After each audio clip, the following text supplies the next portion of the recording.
Subscribe channel Truth.id dan aktifkan lonceng notifikasi untuk mendapatkan informasi seputar live streaming dan video khotbah terbaru. Posisi tombol subscribe berada di kanan atas channel kami dan jangan lupa nyalakan loncengnya.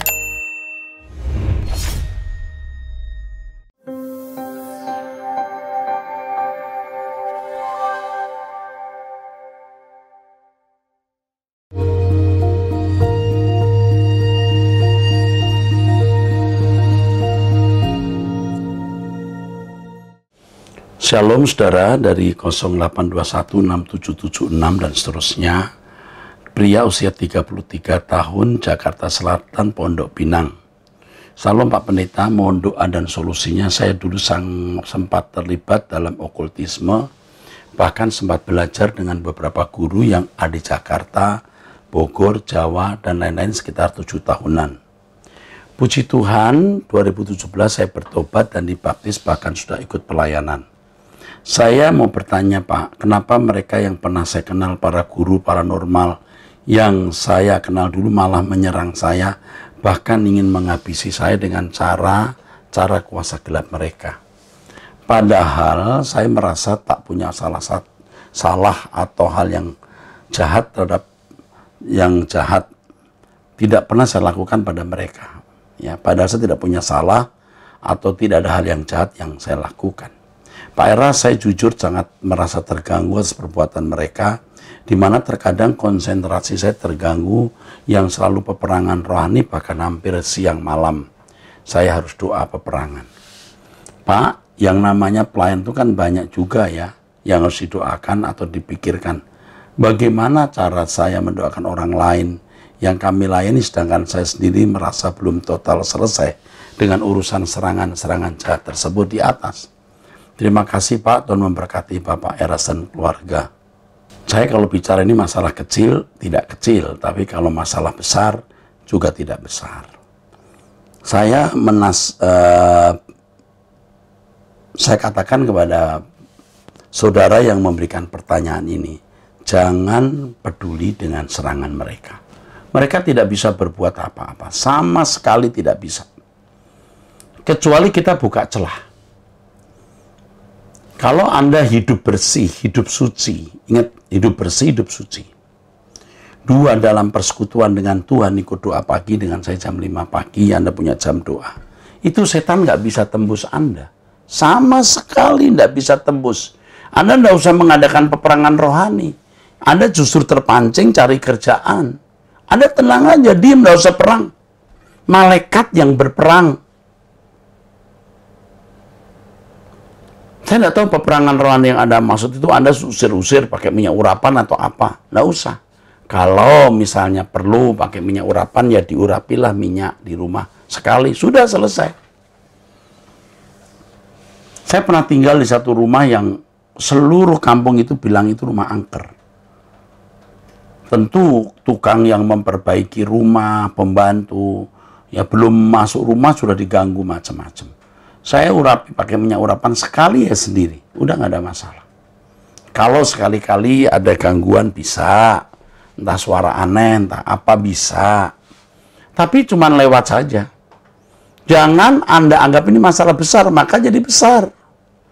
Allah yang maha dahsyat itu kalau ngadepin tuyul atau setan-setan kecil itu nggak ada artinya. Jadi hidup suci, hidup dalam persekutuan dengan Tuhan, Anda dibungkus dengan Tuhan. Dibungkus dengan kuasa Tuhan. Minta malaikat menjaga, malaikat perang yang melingkupi, menyertai, menudungi, menjaga Anda bersama dengan keluarga Anda. Cukup, lakukan itu. Ya, nggak masalah. Ini bukan masalah besar. Oke. 0813-3044 dan seterusnya. Wanita belum menikah usia 51 tahun. Selamat siang Bapak Era, saya bukan dari sinode Bapak, tapi saya sudah merasa menjadi bagian dari anggota keluarga Truth.id yang sangat memberkati melalui semua pemberitaan firman Allah yang disampaikan. Jujur adanya COVID ini menjadi berkat tersendiri bagi saya pribadi. Hubungan dengan Tuhan menjadi kerek, dimulai dari tiap pukul 4.30 relaxation with God, lanjut renungan Truth. Wanita surgawi, EBC, SK Abam, Anda berkata SK Suara Kebenaran, EBC, Anda bertanya kita menjawab, ibadah raya, Sunday Bible Teaching, seminar-seminar. Puji Tuhan saya bisa mendapatkan kesempatan tersebut. Benar-benar mengantarkan kita untuk tiarap dan berkemas-kemas menuju LP3. Yang menjadi pertanyaan saya akan kondisi yang saya alami. Pertama, Agustus 2004, satu hari menjelang almarhum ayah saya meninggal, saya mendengar suara, ini saatnya ayah saya pulang. Saat itu saya menjawab, kalau memang ini yang terbaik, saya ikhlas. Keesokan harinya, di jam yang sama, saya dengar suara tersebut, ayah saya meninggal. 2. Juni 2020, 2 hari menjelang almarhum ibu saya meninggal, Jumat jam 8 malam, saya melihat Tuhan Yesus di langit dengan wajah wibawa yang luar biasa mau menyebut ibu saya. Saya berkata, satu kehormatan karena Tuhan Yesus sendiri yang datang menyebut ibu saya, bukannya malaikat yang diutus. Saya mendapat jawaban, karena orang-orang lebih takut corona daripada takut Tuhan. Minggu malam, pukul 8 malam, saya melihat Tuhan Yesus Kristus ada di rumah sakit, tempat ibu saya berbaring. Saat itu saya doa di telinga ibu, Tuhan Yesus Kristus mempelai pria surga. Ibu sudah siap dijemput. Lalu ibu saya meninggal dengan wajah begitu bersih dan cantik sekali, seperti orang yang terlepas dari beban hidup. Selama hidupnya, saya tidak pernah melihat wajah ibu saya sebegitu cantik bersihnya. 3. Juli 2017, saya dengar suara kalau Diji,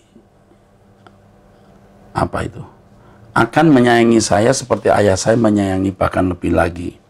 Saya kaget dengan suara tersebut. Dan berarti Tuhan memanggil saya untuk menikah. Lalu saya menjawab suara tersebut, beri kesempatan kepada kami 3 tahun untuk Tuhan bentuk. Kami berdua akan memiliki visi dan misi yang sama.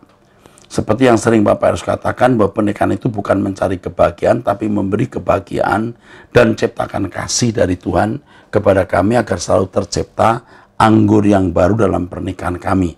Dan sekarang kami berdua tinggal menunggu waktu dari Tuhan untuk mempersatukan kami dalam pernikahan kudus. Demikianlah sebagai pengalaman-pengalaman yang saya alami. Menurut Bapak Erastus, apa sebenarnya yang saya alami itu? Mohon jawabannya.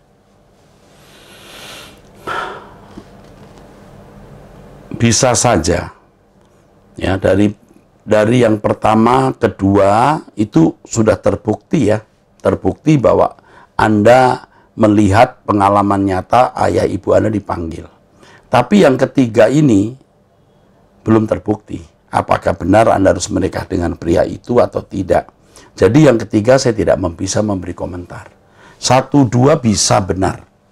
Kemungkinan besar benar. Bisa 100% benar. Tapi kalau yang ketiga saya tidak menjamin itu benar atau tidak, harus digumuli. Ya, kalau sudah bicara mengenai kepentingan pribadi dan perasaan, seringkali kita tidak menjadi objektif. Apakah itu suara Tuhan atau suara hati kita sendiri. Tetapi ingat, saya tidak mengatakan itu salah.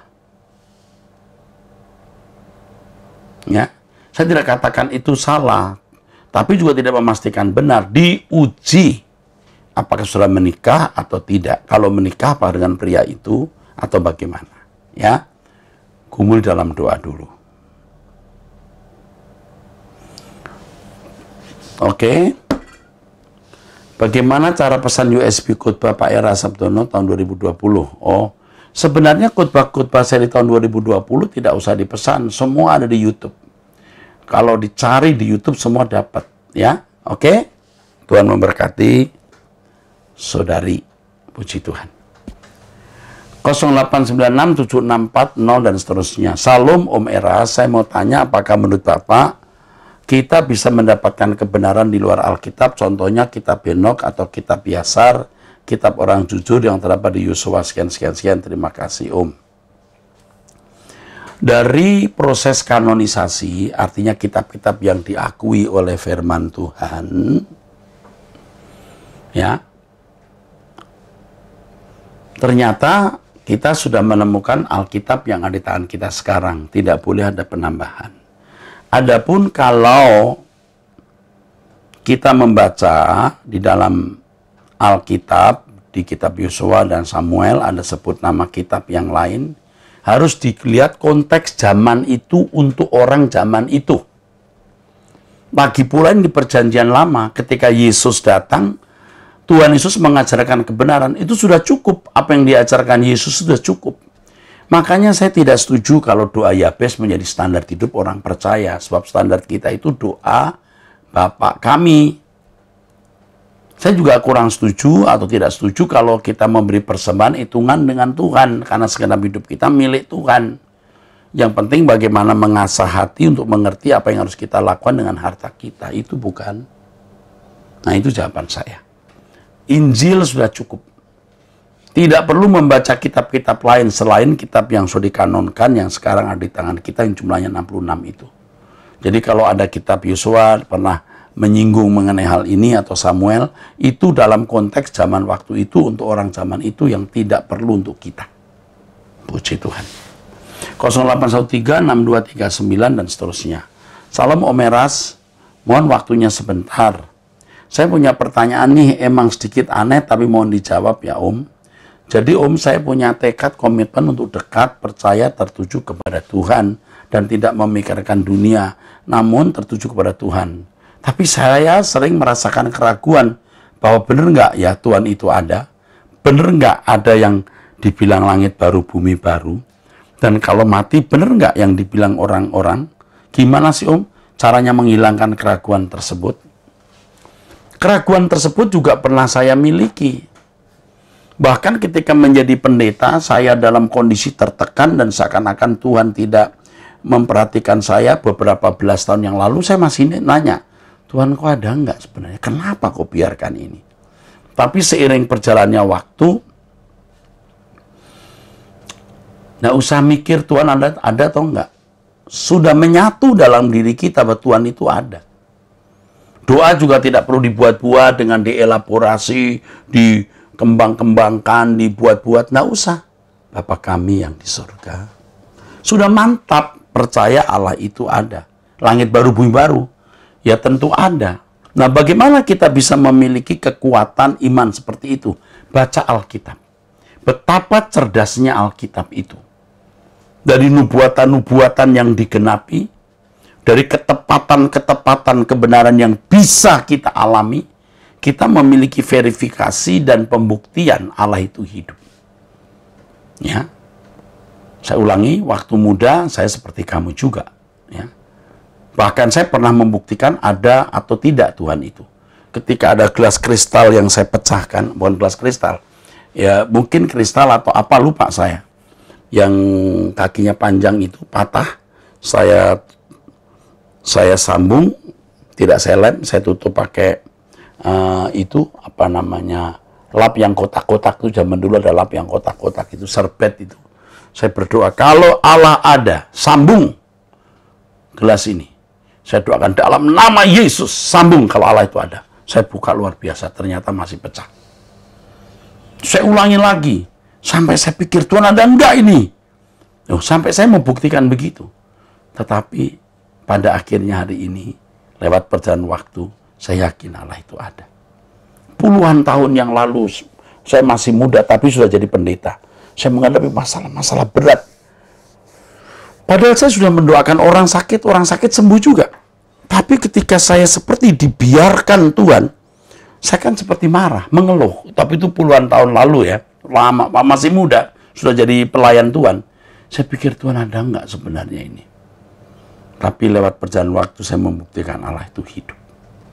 Oleh sebab itu tetap ikuti Truth ID, berdoa bersama, nanti kamu akan punya kesaksian dalam batinmu, Allah itu hidup. Kalau anak remaja setingkat SMP berpacaran, dosa enggak Om? Dosa dalam arti meleset, ya. Ya, meleset. Salah. Terus apa risiko yang bakal diterima? Risikonya banyak. Ya. Terhambat mengembangkan diri, bisa jatuh dalam dosa, tidak bertumbuh dewasa secara normal atau wajar sebagai anak Allah, melukai hati orang tua, jadi batu sandungan, dan lain sebagainya. Pokoknya tidak pantas, titik. Kalau orang Kristen pindah agama nih, dosa nggak Om? Sangat. Dia menjual keselamatannya atau membuang keselamatannya. Terus kalau misalnya saya punya pasangan tapi beda agama, dosa nggak Om? Mencintai orang yang beda agama, dosa. Tuhan berduka cita. Dan kalau saya buat dia jadi orang Kristen, Itu dosa nggak, Om? Yang bisa membuat dia Kristen itu Tuhan oleh pimpinan Roh Kudus, bukan kita. Lebih baik kamu jangan pacaran dulu, lalu menyerahkan semua itu dalam tangan Tuhan.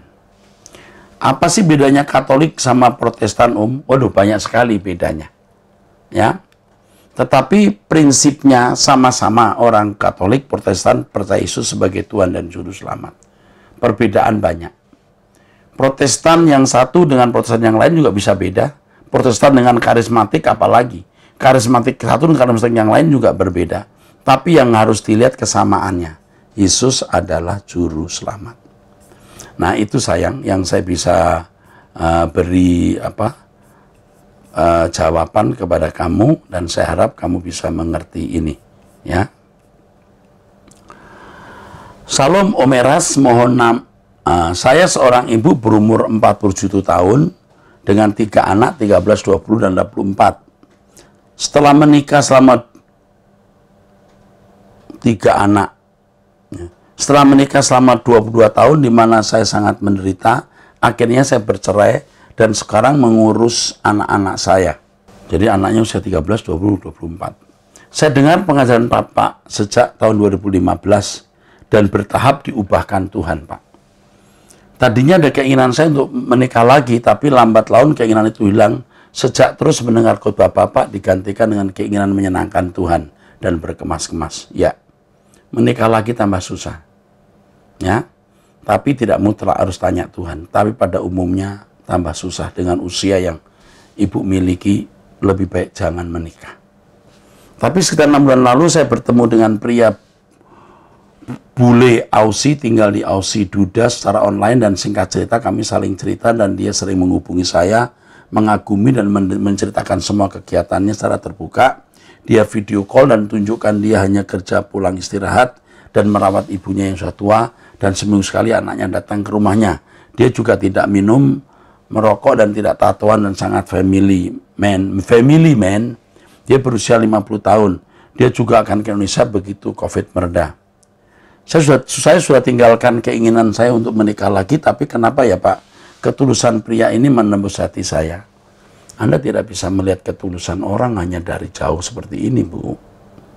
Saya sudah mematikan perasaan dan tidak mau memberhalakan perasaan, tapi sama dia ini saya merasa ada yang sayang, yang tulus juga. Oh iya, karena Anda butuh.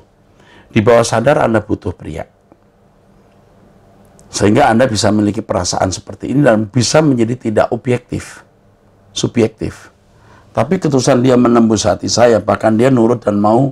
Waktu saya bilang, saya tidak mau curhat kalau bicara tentang seks atau kirim foto-foto seronok dan lain-lain. Karena saya bilang kalau saya lakukan itu, saya nanti gak damai dan tidak bisa berdoa, dan dia setuju. Menurut dia mau menunggu saya, Pak. Oh jelas, orang bule sangat menghargai kebebasan individu. Tapi bukan berarti dia bisa mengerti suara kebenaran. Dengan usia 50 tahun di dunia yang dalam tanda kutip seperti kafir itu sangat sekuleristis, sangat duniawi, susah dia untuk diajak bersemas-kemas pulang ke surga. Melihat kegigihan dan ketulusan saya, akhirnya mendoakan hubungan kami, tapi tidak ngotot dan berkali-kali seperti yang Bapak ajarkan. Saya nggak memaksa Tuhan apapun itu. Kalaupun kami nggak jadi, saya rela dan yakin pasti Tuhan ada rencana indah untuk orang sebaik dia, tanpa atau dengan saya bersama dia. Anda tidak bisa mengatakan dia baik. Sebaik dia, Anda tidak bisa, Bu. Karena Anda tidak kenal dia per menit, per jamnya, per harinya. Saya tidak mengatakan dia jangan-jangan jahat atau belum tentu. Benar-benar bisa baik. Tapi jangan Anda menilai dia terlalu berlebihan, nanti tidak objektif. Yang kedua, dengan usia 50 tahun tadi, di dunia yang sekuleristis, Anda nanti senangnya sebentar, susahnya panjang. Ketika kemesraan berlalu dan lain-lain banyak masalah, Anda baru menyesal mengapa dulu saya menikah. Tapi saya tidak melarang Anda menikah loh. Dan saya tidak mengatakan pasti ini bukan dari Tuhan loh. Tapi kalau dalam pengetahuan saya dan pengalaman saya menjalani hidup dalam pelayanan bertemu dengan banyak orang, dengan usia Anda yang sudah 47 tahun ini, Anda mikir ya, sudah punya anak usia 24 tahun lagi ya. Tapi sekali lagi bukan suatu yang mutlak, dan seorang konselor seperti saya tidak boleh memaksakan orang mengambil keputusan. Saya hanya memberikan pilihan.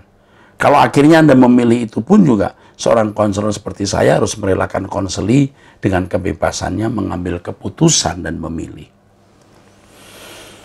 Jadi saya jalani hari dengan tetap mengurus anak-anak, selalu ikuti Truth ID, berdoa, membaca Alkitab, merenung, bekerja, tetap komunikasi dengan dia, tukar cerita dan pengalaman. Nah ini masalahnya. Tetap komunikasi ini membuat Anda punya mainan baru, punya kesukaan baru. Coba Anda bawa dalam doa, apakah Tuhan ikut suka di situ dan nyaman ketika Anda berdialog dengan dia. Coba tanyakan ke Tuhan, jangan tanyakan ke saya bisa salah nanti. Ya. Menunggu jawaban Tuhan apapun itu nantinya, bagus. Ya, benarkah yang saya lakukan ini Pak? Tanya Tuhan ya. Oke, saya kira itu saja. Dan tolong diperhatikan sekali lagi, apa yang saya kemukakan ini, tolong tidak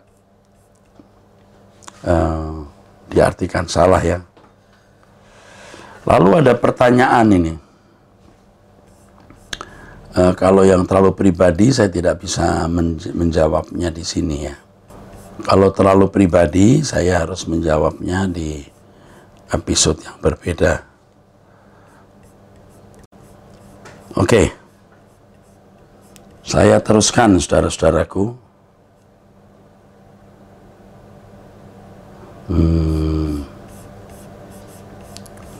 Kepada ibu yang tadi nanya, jangan merasa terintimidasi oleh pernyataan saya.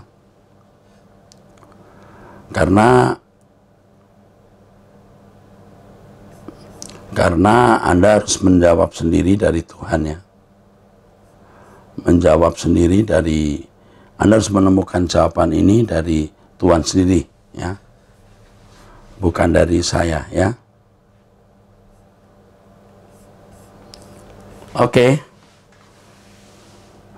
saya usia 18 tahun ya, dari Kendari Sultra 08, 52, 56, 52 dan seterusnya. Ada 3 pertanyaan. Yang pertama tentang perkawinan di surga, tolong jelaskan Pak ayat Matius sekian, Markus sekian.